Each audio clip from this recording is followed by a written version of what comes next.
just a little about that first reading from St. Paul. He's talking, you might have just heard Cephas. Well, of course, Cephas was Peter. It's a bit jumbled up in the English because Cephas in Aramaic means rock. And so when Jesus said, "You are Cephas, and upon this rock I'll build my church." And so Cephas is Peter, and we have Paul saying that he had some disagreements with Peter at one point because he felt that Peter was neglecting I suppose the outcasts, those who didn't quite belong. They were expected to do all the things that were required of them.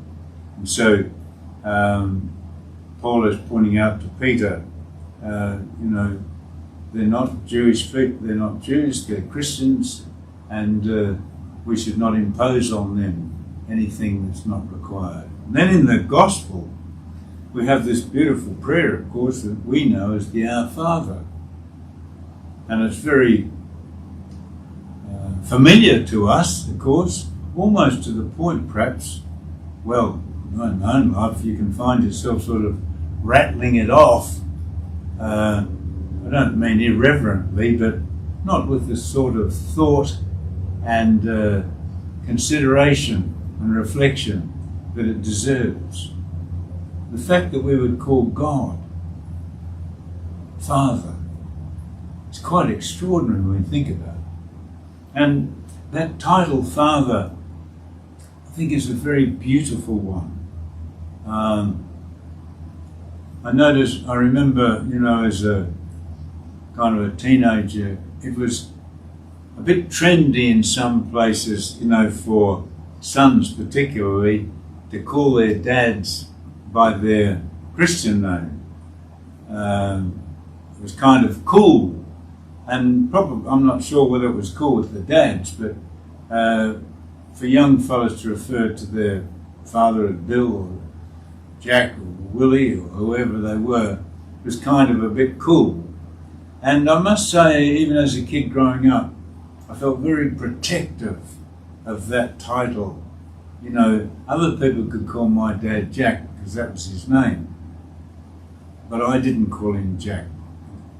I called him Dad or Father because that was our special relationship. He wasn't just Jack like all the other people around the place. He was my dad. He was my father. And so I would have always called him Dad. And I think that the Gospel today reminds us of that incredible relationship, that I had with my dad. Unique connection and unique affection. And then you say, well, Jesus has taught us to pray, Our Father, to God. I call God Father.